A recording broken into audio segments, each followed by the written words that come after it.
Hey guys, welcome back to yet another episode of Top Billers Toolkit, where me and my twin brother interview top billers from all around the globe to unlock the secrets to their success. Today's guest is Dylan Cohen. Dylan is a $1.94 million biller. Dylan started off as a 500k biller and then made a humongous jump to nearly 2 million in just the space of a few years. On today's episode, we're going to be talking about how Dylan made such a humongous jump in Billings, how he goes about executing great BD campaigns, and he'll also talk us through his powerful sales process that he uses to increase win rates. As usual, guys, grab a cuppa or a glass of wine, depending on when you're listening to this, and let's get into it, shall we? Hey, Dylan, how are you? Great. How you guys doing?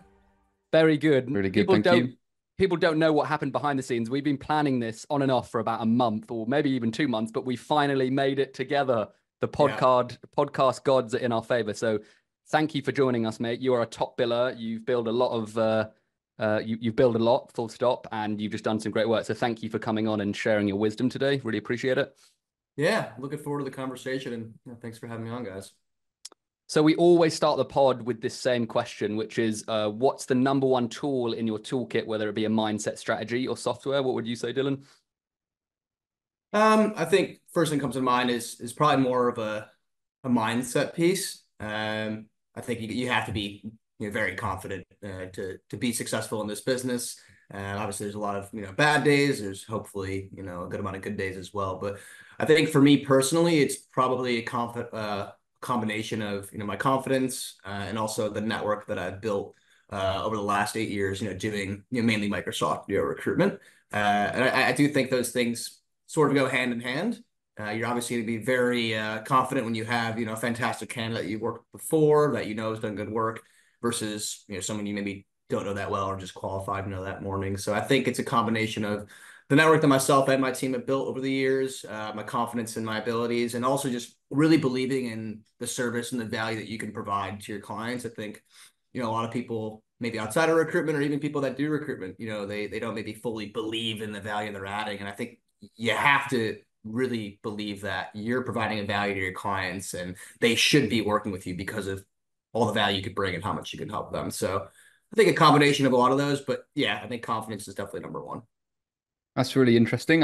We've never had confidence, or we've never had it vocalized in that way. Have you always had that confidence, that unwavering confidence, or was that built through a specific experience, do you think?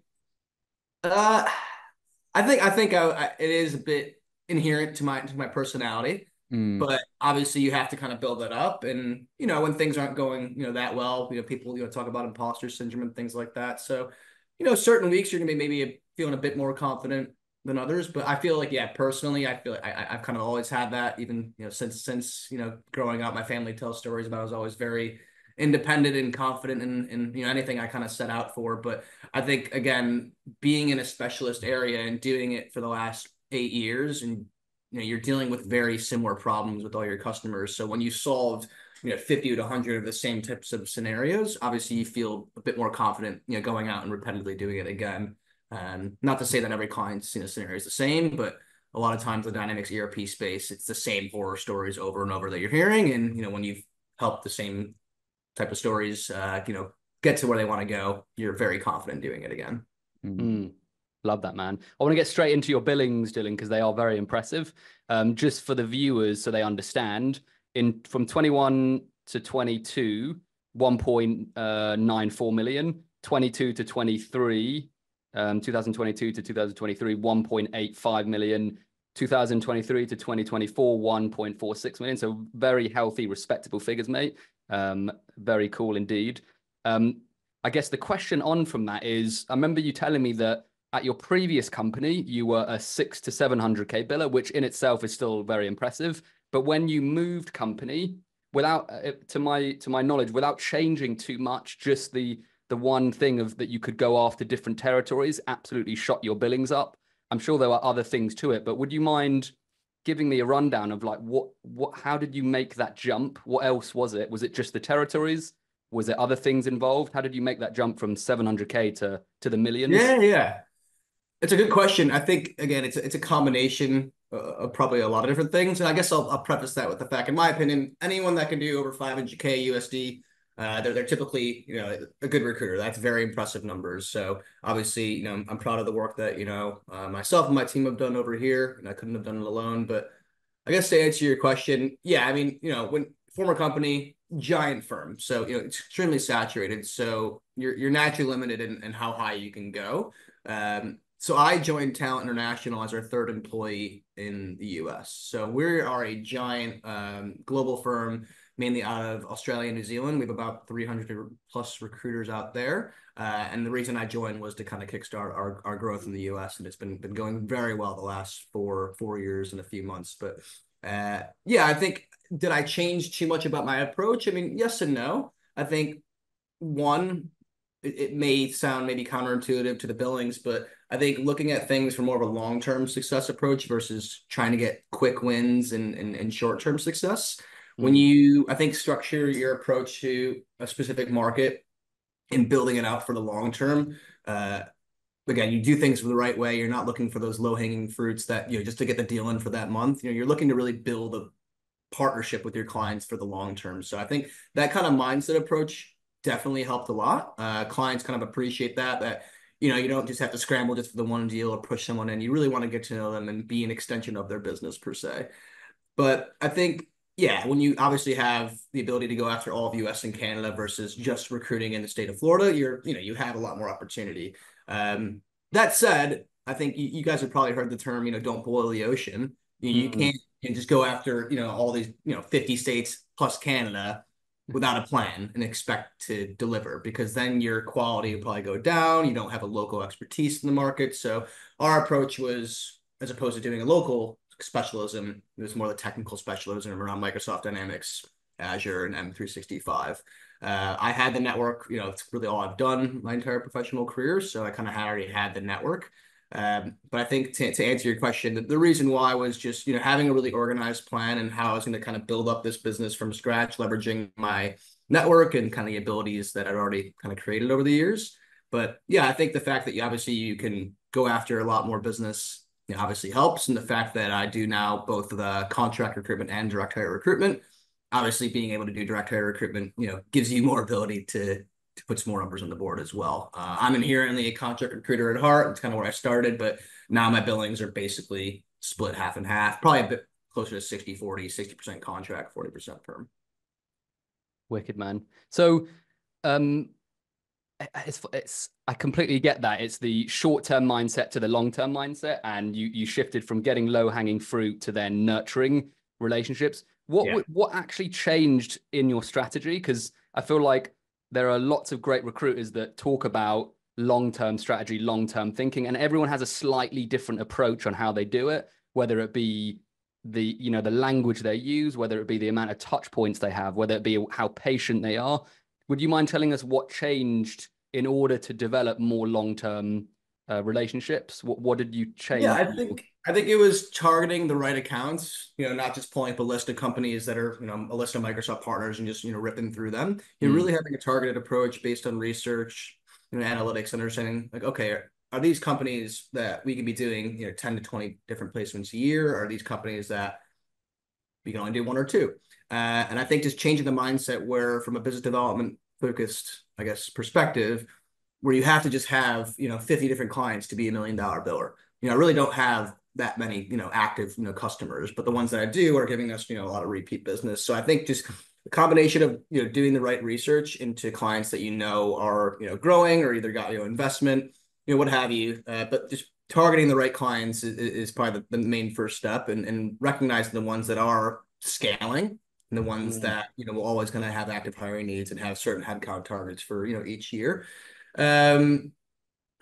Outside of that, I think in regards to like if I changed my approach per se, I think I've always tried to be very transparent, very direct, no nonsense. And I think it gets a bit more to the point when you're actually engaging with the customers and doing some placements. So I guess, and maybe a real example could be, let's say a candidate that you placed, very rarely do our candidates not work out, but obviously sometimes, they don't.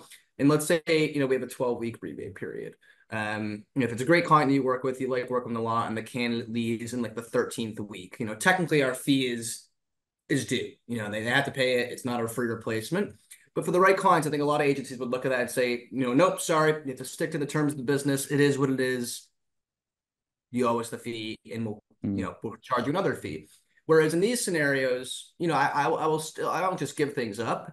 But I think in those scenarios, I understand, I kind of level with them. You want to put yourself in their shoes. They just paid a $30K fee for a candidate that, left after 3 months, basically. You want to figure out a way to make all parties happy. We obviously want to, still keep our fee for the hard work that we've done. We were paid to identify and attract the candidate. It's on the client to, retain them.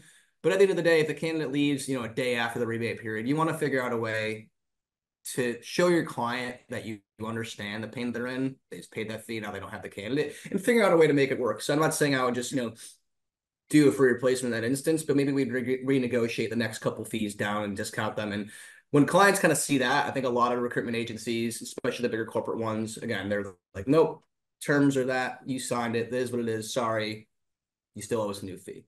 In those instances, I think an example would be understanding, like I said, their scenario and figuring out a way where maybe you can kind of give them a discount the next two, being that, they just lost out on someone they paid a good fee for. And when you kind of do those things, clients recognize, yes, we have a business to run, but okay, they gave us a break on the next two. They're good people. Let's continue working with them. Where, again, if you didn't do that, they probably wouldn't want to work with you again. So I guess that's like a real, example of how you can kind of demonstrate the fact that you kind of understand the pain they're in and maintain those long-term partnerships. Because again, if you didn't do that, yeah, great, you get to keep the fee that you have, but then you're probably missing out on hundreds of thousands of fees in the next few years. So like I said, bit long-winded on a tangent, but I hope that makes sense.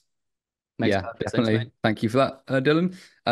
One of the most popular topics for most recruiters, and there's probably 2 to 3, but one of them, probably the most popular, has to be business development. And what I find fascinating is that, so you were assigned to just Florida, and then the floodgates open and you've got access to all these different clients, all these opportunities. You touched upon a few areas in terms of how you kind of discovered the targeting or focused on who you want to speak to. What was that initiation process? What was that thing that you did in order to start a conversation with net new clients, if you don't mind me asking? Right. So I guess I'll try and keep it short, but at a high level, joining a brand new business, no one knew who Talent International was, in the US. I was the third employee. We're at 16 now. We're doing quite well, but building a business from scratch, you do have no rep. At least the brand doesn't have a rep, is tough. So my sort of ideation was, again, I've been in the Microsoft channel for quite some time, especially in the dynamic space. The players, the good ones, the bad ones. Yeah, there's new ones that are popping up, but there's only so many. It's a very, very specialist, small world, and it's sort of a revolving door per se. So I already had the kind of market knowledge in regards to the dynamic space, as well as the Azure and the M365 space. So kind of just leveraging the knowledge that I kind of built up over the years, and then kind of mapping out, okay, who are the right ones to go after? And then also utilizing, mainly, I think, would be 2 things. Candidate knowledge, that's number one, I think, to get market insights of who's growing, who's interviewing, who's doing really great, who isn't. Candidates are got to be king. So I think the combination of getting the candidate knowledge of, where we should be targeting, who the big dogs are, who's doing well, combined with standard research. I think many recruiters probably utilize it, but LinkedIn Insights truly is a really, really great tool. I don't know if you've had any other guests talk about that, but I think a lot of old school recruiters, myself included, we kind of forget about all these, new great tools that we have, at our fingertips. And, back in the day, I wouldn't think to look at those things, but it really does tell a story about, where people are hiring from, who's getting investment. We use ZoomInfo as well. So yes, the traditional candidate led, I guess, recruitment, where you're getting the knowledge from them and what's going on in the market is definitely number one, but you supplement that with, LinkedIn Insights, ZoomInfo, and just kind of doing the proper research. And then from there, kind of building out your target list of who you're going after, and why. So my kind of ideation per se in growing the Microsoft recruitment practice here at Talent was, let's start with the consulting companies, the Microsoft partners. Let's get the repeat business for them. Let's do some fantastic recruitment for them, get them the best people in the business, build up their reputation, and then create some case studies around that. So then we have some really good sales collateral, and then it allowed us to go after other partners, but also the end users, and saying, look, these companies hire from them, why, or these companies hire from Talent, why shouldn't you? So I guess that's sort of kind of like the research and then, the approach. But in regards to just, opening up, the brand new ones, I led with the fact that I've been in the space for a while. I know the best people, here's why you should work with me. and we go into it. So I hope that answers the question. It does, yeah, very well. And I feel like it's probably understated the fact that you do an amazing job for some of the best players in the game and use them as case studies, because it's such a powerful way to approach net new clients. It's like, hey, I've just hired some great people for your competitors. Do you want to work with me? I'm curious as well, if you don't mind me asking, Dylan. So this approach, it sounds like you leverage a lot of your experience, and I'm sure in your vocabulary and how you were approaching these clients that stood out. Did you ever spec in candidates when you first spoke to a net new client? Did you say, hey, look, I've got this really good candidate, what do you think? Or was it just mainly leveraging your kind of experience in the market? What's your feeling? Yeah, absolutely. Again, I think it's a very common tool in recruitment, but if you know absolutely, client has a need that they're struggling with and you have the actual candidate they're looking for, then it'd be silly not to spec someone in. So yeah, that's always a part of kind of our outbound outreach to clients is sending them a fantastic profile, someone that they're looking for, or you maybe don't know they're looking for, but it's in their industry or whatever. Just making them think that you're not just specking out to a list, that Dylan actually thought of us when they were talking to this candidate because he fits what we do, whether it's industry or technology or even just culture. So yeah, always almost always leading with candidate profiles, but then it's not the only thing we lead with. You don't want to just send candidates, say, hey, I saw you got a job, I have a candidate. You don't want to do that every time. You should be backing it up with other market insights, doing your research on them, really tailoring your approach to not just the company but the individual you're targeting. But yeah, I think almost all the clients that I've won, I definitely shared with them multiple profiles of people that I think could be a fit, and most of those profiles ended up becoming placements as well. Awesome. Sorry, I just want to jump in, Ben, before you ask. Yeah. I just want to go back to the testimonials, Dylan, because out of every single recruiter we've had on, not one person has mentioned doing a great job getting testimonials and then using that as leverage in the sales process. So, it's very simple, but like Ben said, I think it's very powerful. When you ask for testimonials, how do you ask for them? Is it a video? Is it text? And then how do you take that content and then use it in the sales process? Like, when is it most effective? On the sales call, in an email? Do you mind just telling us a bit about that? Yeah, really, really good question. And again, that's not something I traditionally, used to do. A lot of times you would, in an email, perhaps name drop a competitor, but you have a legitimate testimonial that's a really beautiful PDF that's got some, just great images, really, short, but just gets to the point. That's a different level. It shows that the client also kind of agreed to do this. There's a testimonial there along with the stats and like why they utilized us. So yeah, it's a differentiator for sure. I think if you're doing great business with your customers, they should be happy to provide you, these testimonials. They should want you to succeed as well. So I guess to answer your question, can you repeat it again? Sorry. Yeah, no, you answered the first part, mate. So it sounds like you collaborated with your clients and created a beautiful PDF. Now I'm wondering, okay, where did Dylan use this PDF? Did you just send it to them? Use it on the sales call?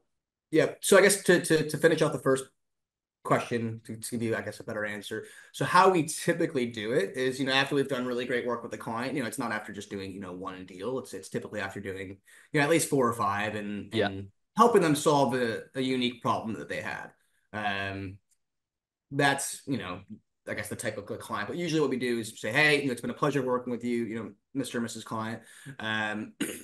I'd love to, create a case study on our success. It's great marketing information for you as well. That's something that they like to hear too, because, we're out there in the market talking about them. It's free advertising for them per se. Yeah, great point. But basically we ask their permission to, provide a case study. I think 90% of the time they'll say yes. There are certain clients that, they're a bit, they don't want their clients to know they're using agencies, depending on the industries they're in. But for the most part, they're happy to do so. And then we make it as simple as possible for them. We'll give them 2 options. We'll send them a list of questions for them to complete, or do like a video interview with my marketing team. I prefer the latter for, obvious reasons. It gets a bit more intimate. It opens it up.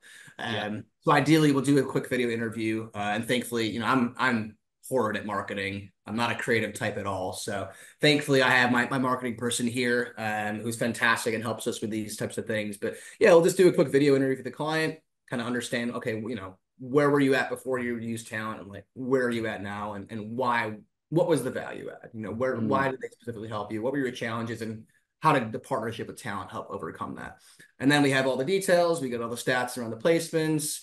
not just the numbers, the challenges, DEI initiatives, things like that. And then we create just a PowerPoint and then make it a PDF. So that's how we do it. And then to answer your second question, can you repeat it one more time? Yes, so that was a lot of detail. Love that. So we now know how you collect it, and that's really valuable. How do you then use that PDF in your sales process? Where do you introduce it? Good question. So typically, it's not something we just want to spam out to everyone. Yeah. I think that the most useful way is off the back of a cold call, off the back of a business development call, and you can also use it when you're reaching out as well. Awesome. But usually, it's the first call you make to a new customer. Very rarely are you getting a job rec right away. You kind of got to build that relationship, then start to follow up with them. It's typically a 3-month sales cycle, but it's usually at the back of a positive client conversation. You send them a follow-up, send them information. Hey, check out this case study to help you help this company. And they're typically a competitor. And then you follow up with them, a week later. Hey, did you have a chance to review the case study? What are your thoughts? I'd love to replicate the success we've had with, X company, with you guys. So it's typically that. But what we also do with our marketing team is outside of how we use it in that sense, we will create specific campaigns where, it is automated, but it's very tailored to, again, a specific industry. So again, we're not just like blasting it out. So it's a select few clients that maybe our business development team, has tried to work with, we're still calling, but then we add on that marketing campaign where it says, I can even give you a few examples of what the headlines look like, but, company names, success and, whatever. And it's like, they used us, why shouldn't you? And then just kind of send them out. And then with the marketing campaign, we have the stats of like who's engaging with it. So who's opening it, who's clicking. And then obviously we prioritize the business development on the ones that are, really, really excited by it. So that's actually an initiative that my team's doing today, is chasing all those, because we had a really good campaign go out on Tuesday and today's Thursday. And we've had some really good positive engagement on it. We've actually already booked 2 calls off the back of it for next week. It's always really exciting because again, to be honest, historically, I've never been a big believer in like those marketing campaigns. I've always been big on, taking your time, tailoring those emails. But when you set up the campaign the right way and it goes to the right audience, it should work out. So it's kind of the combination of, those two, but the former is really off the back of a positive client call, showing them, that example and then following it up from there. It gives you an excuse to follow up on what they thought about the case study. Love it, man. Thank you for the detail, dude. Ben, did you have a question? Or? I did, yes. Thank you, Sam. Always got to make sure. So it's interesting because a lot of the best billers that we speak to also have a pretty robust follow-up process. And they do probably, I'm not sure about you, Dylan, but they probably attribute a large portion of their business to the follow-up process as opposed to that initial interaction. So I'm curious for you, when do you typically get the most business? Is it the first month? Is it the first 2 weeks? Is it the first 3 months? Maybe you could kind of give us an idea of when, and then also what that follow-up process looks like. Yeah, for sure. I think that's being organized in your follow-ups and maintaining a relationship, or at least an open communication with a client you've had a positive call with, is a big differentiator. And it's easy to forget about certain things, but I think you have to be really organized with who you're going after, who you're following up with.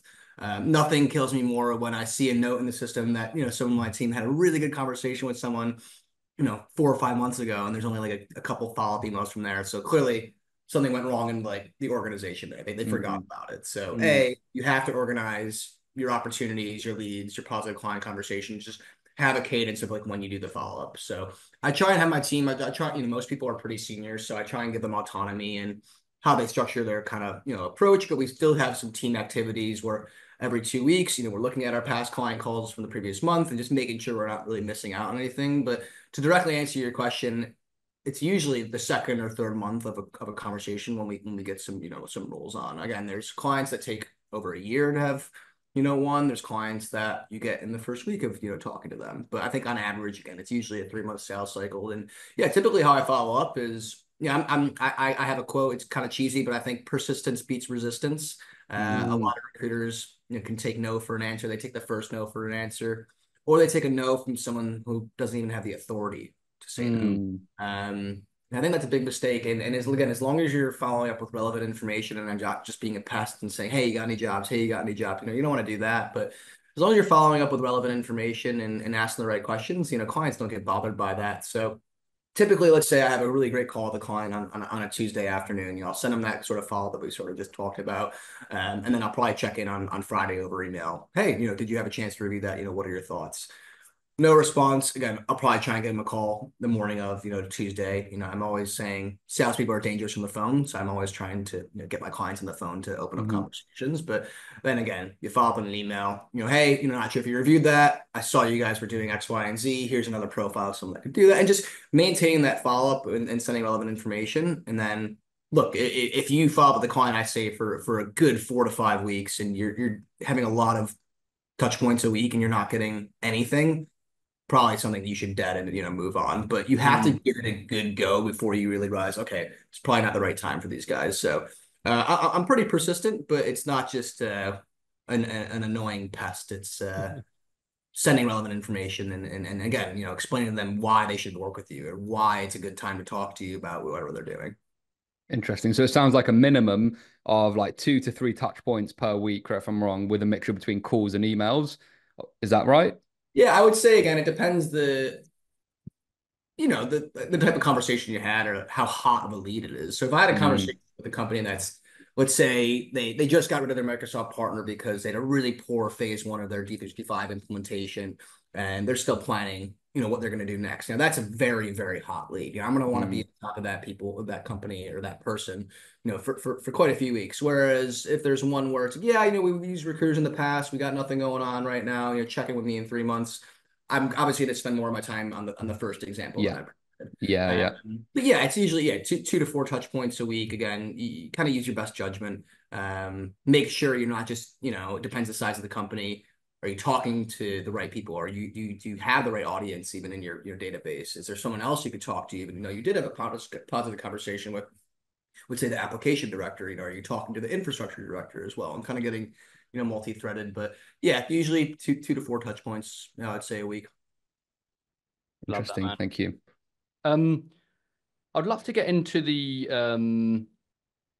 actual sales call now, Dylan, because when we spoke off camera, you mentioned something that I always love hearing about, because it's amazing how many recruiters don't actually dig into a lot of pain on a sales call. They're kind of, and I think a lot of salespeople in general do this, but recruiters I definitely know do this. And I fell into that trap early on in my sales career, which is kind of being an order taker as opposed to actually digging into pain. So can you tell us a bit about how you dig into pains? Like, what are you looking for? And you mentioned something as well, like you won't pitch too early. You'll make sure that you'll dig for enough pain. I guess the question is, how do you know when you've dug for enough pain?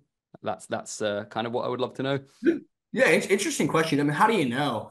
I guess my gut response is it's never enough per se. So I guess I was trained like really early on, and I kind of like quickly realized that was something I was really good at, and where I got success was finding that pain, identifying it, expanding on it, and then obviously getting all that pain before you jump to the sell per se. So you mentioned it before. I always say a lot of rookie recruiters, rookie salespeople, they hear one buying signal and they jump right to the sell. It's like, oh, you're doing this. I have this candidate, yada, yada. And, that could work, but your pitch is not going to be as accurate or related to their pain points if you jump right into it. So the moment I start to uncover some sort of pain, whether it's related to time, quality, or cost, these are the 3 kind of levers you could pull from in any sort of sales, not just recruitment. So let's say there's a pain around, the timing of the project, they start talking about it. I'll ask a number of open-ended questions around that. How is it affecting the business? And how is that affecting your day-to-day? What's the impact on not having it done on time? And like just asking as many relevant questions that you can't really plan out. You just have to be a good listener and have a normal conversation with someone and ask the relevant question they're on. But once you kind of dig into all that pain, you land on that, you continue to expand on it until you realize, okay, I've got like a number of things right here that I'm writing down that I can then sell back to. So you only have really one example of a pain point, you sell back to that might work. But if you have 6 examples, your pitch to them is going to be very accurate, very well received, and they're going to want to work with you because you're listening to what their problems are per se. Love that, man. I feel like it's such an art to not only dig for pain, but then tie it into a pitch on the fly and then make it sound like really fluid.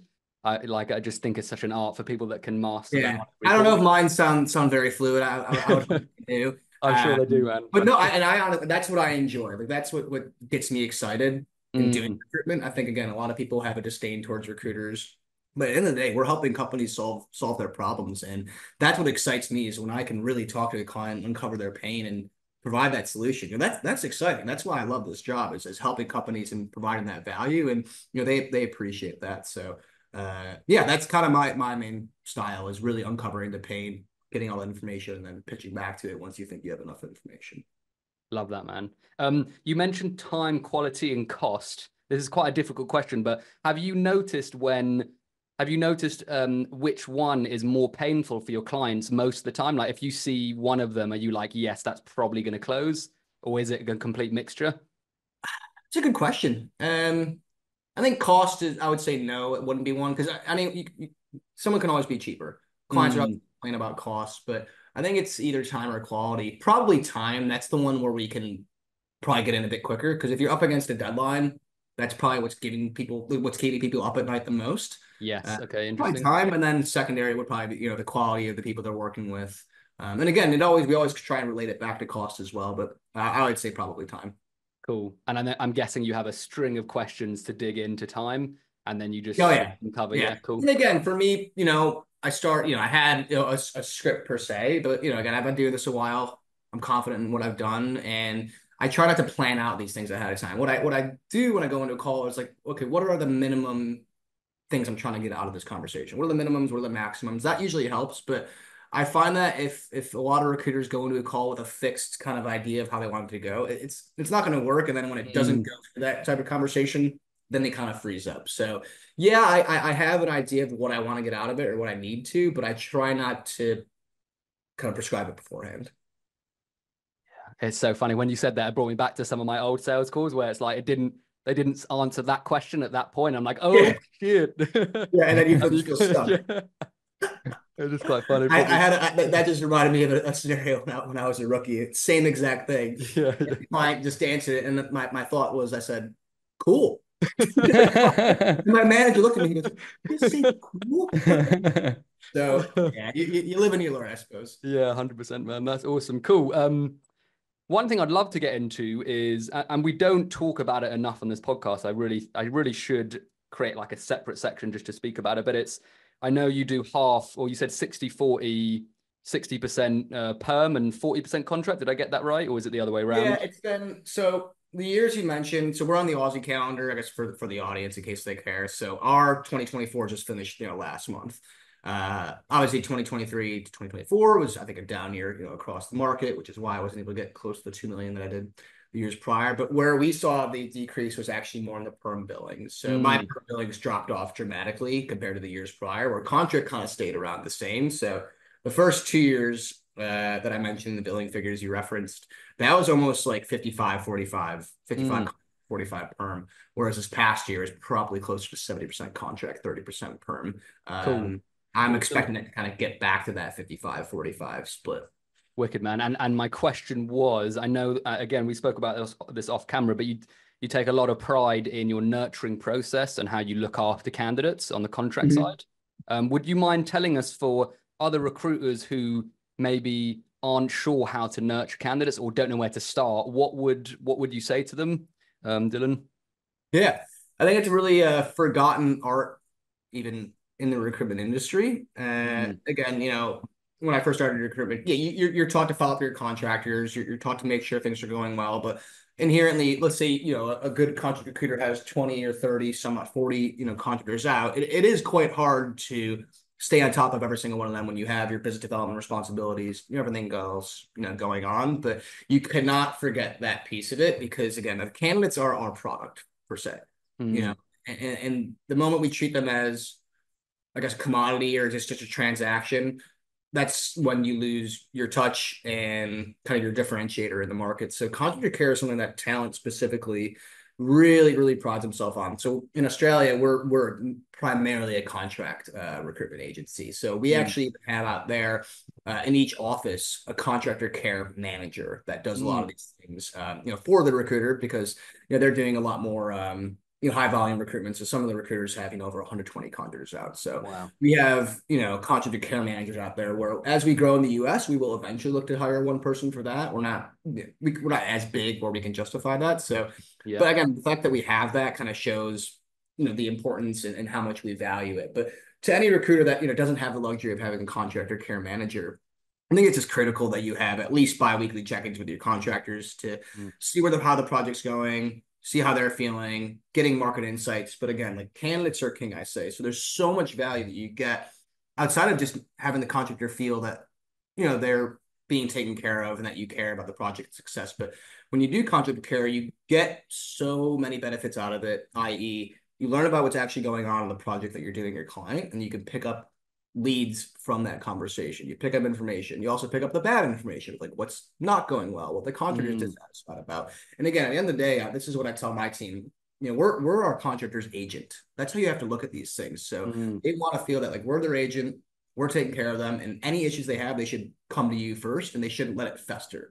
When you don't have a relationship with your contractor, that's when things fester, and they're not going to feel comfortable coming to you. And that's when all of a sudden, on a Friday at 4 p.m., they'll say, Dylan, I'm quitting. I took a new contract. And you're like, what happened? Everything was going well. But then you look at it and it's like, well, I haven't talked to John in 2 months. I don't know what's going on. So when you lose that relationship, they're not going to feel like they don't even think to call you and kind of vent to you or talk to you. So when you have that relationship, when things are going wrong, they'll feel more comfortable to talk to you. That gives you a chance to triage it, per se. You get the client information, so you can go back and sell, hey, I spoke to so-and-so, I heard this is going on, I have someone else that can do that. So I think it's a lot of things, but it's just maintaining that contractor care. People buy off people, and when they feel as though you're being very genuine, you care about their success, they're going to want to help you as well. They're going to want to introduce you to their friends that are looking for jobs. They're going to want to introduce you to clients that hit them up that maybe they don't want to help or they can't help. So again, it's all about building that relationship. That's really what recruitment is relationship selling. And I think too many people look at it as relationship selling just to clients. You're selling every day. You're building that relationship with your candidates as well. So a commitment to contractor care is huge. We try and follow up with them. Send them certain things when they hit their year mark. So we'll try and send them like a water bottle. Nothing crazy, but it's kind of thought that we're appreciative of their services and we're thinking of them. Love that. Yeah. These little touch points, even sending little gifts, are very powerful in the other person's mind. It's like they seem really small, but I've been on the receiving end of that, and I've also spoken to a lot of other companies to do it, and the people remember those little gifts that you send them. And I think it's a really lovely touch. Ben, I know I've been asking lots of questions, so butt in if can I just butt in one more time, because you invited me, so I'm going to do it. Just a quick one. Well, it's more of a statement, I think, for the listeners as well, because for me, it sounds like, well, the epiphany that I got, or the lesson that I'm getting from this, is even if you're not as confident, as charismatic as Dylan is, and you don't have this amazing ability to sell, good systems and processes for following up are probably key to maintain that relationship. And that's kind of what I'm getting from this as well. Good systems, good processes, reminders to constantly have touch points with your clients and candidates so that they feel like you care. So, I feel like you don't even need to say anything amazingly different or unique, but as long as they can see you're trying, that for me in itself is really powerful. That's kind of my lesson from this. So I just thought I'd mention that. Yeah. I completely agree. It's getting in the right habits from the get-go. So especially with junior recruiters, maybe they don't have the same ability as someone that's been doing it for 10 years, but there's no reason they can't have similar success, pretty quickly. So it's about getting in the right habits from the get-go. And even for senior recruiters as well. I've been guilty of, taking shortcuts sometimes because you've been doing it for a while, but when things are starting to get a bit rocky, I always say, let's go back to the basics. Let's make sure we're sticking to our systems and processes that have given us the success, in the past. So yeah, I completely agree. You got to have a good cadence, and you got to stick to your habits. And it's a bit monotonous, some people think, but I kind of enjoy knowing that each day I'm doing X, Y, and Z, and I can not have to think about what I have to do. It's already kind of Yeah, I'm like that as well. I'm kind of putting you on the spot, Dylan, but have you got a specific story in mind that comes to mind when you think of the candidate conversations that you have, and maybe a piece of information that you got that maybe saved a deal or maybe got you another deal or just kind of showed you? Would you mind sharing one that comes to mind? Yeah. I mean, honestly, yes, because it happens like almost every few weeks. Because really? Wow. Sticking to that. Trying to think of I guess the most recent one is an example where it's not the best scenario, but it's helped me consult the client. And I knew of it as soon as the client reached out to me. They kind of beat me to it because the candidate kind of gave me the information. But long and short of it, working with the consulting company, I have a really great developer I've worked with that's doing a lot of work. I know his personality pretty well. They can be a bit tough at times, but they do really good work. They care a lot about the work they're doing and the clients, and he's just kind of being blocked to be doing some sort of development with the end client, and he's not getting an update from the PM the consulting company, or he just feels as though he's not really like pushing it along. And he felt as though he's like, look, if I don't get these updates, I got to look for other work. The hours have dropped down from 40 down to 20 a week. I got to fill my time. So in that scenario, I just the client actually reached out to me before I did, because he kind of felt the pain, I guess, as well. And knowing that I already had the candidate conversation, I already knew what it was going to be about. And I just explained to it and just had the head who the PM reports to. I just said, you have to get the PM on side to get the developer what he needs from your customer per se. So not, I guess, the most exciting story. That's just the one that I guess, came to mind. Cool, man. The one before that was a recent one. Another contractor, chat, he just mentioned that this client that I'm working with, I had no idea that they were doing like heaps of Azure data work, which we do quite a lot of recruitment as well. And to my, it's my fault. I didn't think about expanding where else I could help this company. And I had no idea they were doing all this BI and data work. So he was like, oh yeah, they're doing this. I'm actually helping so-and-so with that. I got the guy's name, reached out to him, and hopefully we're getting some interviews going for some data work there as well. So that's more of a positive one we're getting. Cool. Yeah, interesting. Yeah, it's amazing. Just a few questions to the right candidates. How can it open up doors? We've interviewed so many £1 million billers, £2 million billers, and that kind of following the candidate information to either win deals, save deals is just so common. So I love that you shared that, mate. We are coming towards the end of the pod, mate. I've just got one more question, and it's around, I know you're a manager as well as a biller, which I think is one of the toughest jobs you can be asked to do. Manage people, be in charge of their performance essentially, and continue billing. I know a lot of recruiters struggle with this. I don't know in the US, but I know in the UK, and some even get very burnt out from doing it. You seem very relaxed, Dylan, and very chill. So I feel like you're doing it very well. It's the facade. But like for a billing manager or for an aspiring billing manager, what advice would you give them in order to like maintain a good team and maintain good numbers? Is there anything you've learned along the way? Yeah, it's a really good question. I think, it's a common conundrum in the recruitment space overall is, well, a lot of the best billers get pushed into becoming a billing manager. So I think before you even, I guess, answer that question, I think it's one of those things, well, you should reflect on, why do I even want to be a billing manager? And is this something I really want to do? Or would I be a lot happier being just a principal consultant, doing my own thing, maybe having a candidate manager support me?